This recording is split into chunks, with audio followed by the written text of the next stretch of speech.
God commanded circumcision on the 8th day from birth. Do you know why? Leviticus chapter 12, verse 3, says, "And on the 8th day the flesh of the boy's foreskin is to be circumcised." Genesis chapter 17, verse 12, also says, "And he that is 8 days old shall be circumcised." This commandment was given by God to Abraham. Most certainly, you would like to know when, where, and why God gave this command to Abraham. Let us go back in time to gather information. Abraham was born in the city of Ur in southern Mesopotamia, which is now Iraq, and lived there for 70 years with his father Terah, his brothers Nahor and Haran.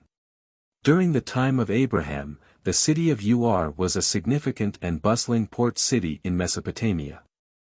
Because of its location near the junction of the Tigris and Euphrates rivers, it was a central point for trade that welcomed ships as far away as India.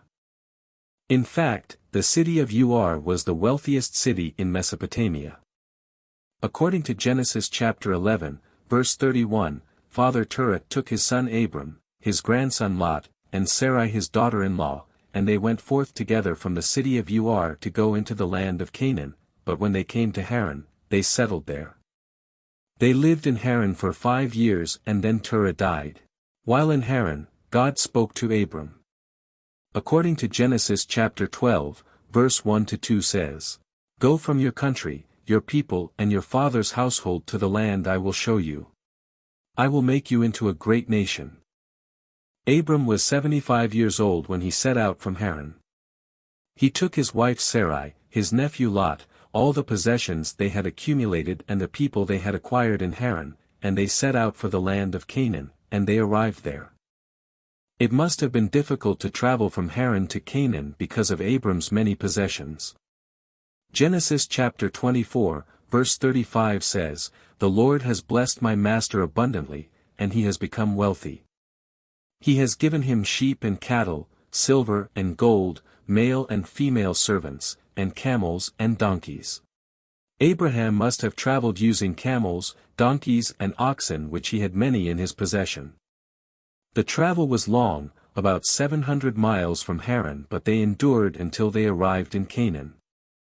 In Canaan, God spoke to Abram according to Genesis chapter 12, verse 7, that says, "To your offspring I will give this land. I will make your offspring like the dust of the earth, so that if one can count the dust of the earth, your offspring also can be counted."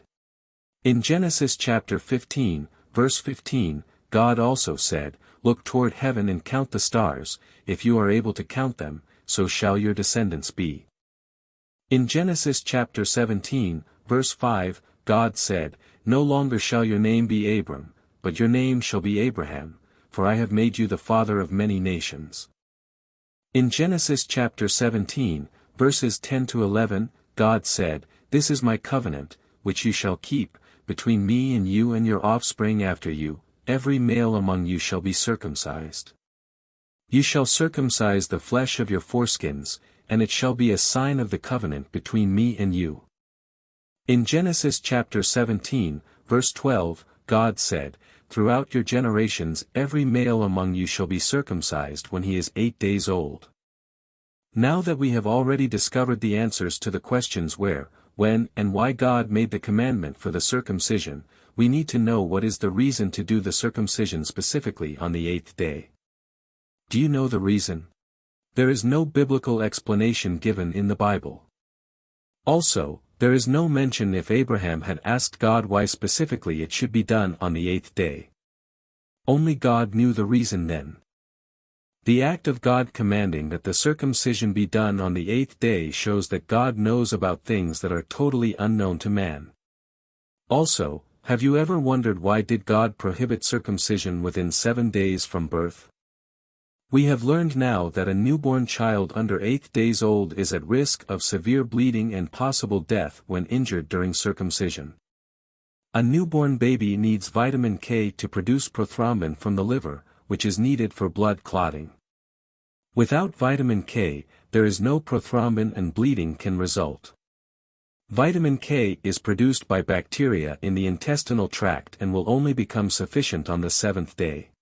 That is why God commanded that the circumcision be done on the 8th day. This commandment existed in those times when the importance of vitamin K and prothrombin were not yet known. It was only in the year 1929 that scientists discovered vitamin K while they were doing experiments and found out it was necessary for blood clotting. Also, it was only in 1961 that the American Academy of Pediatrics recommended vitamin K injections for children. Again, science has proven the correctness of God's commandment. To God be the glory,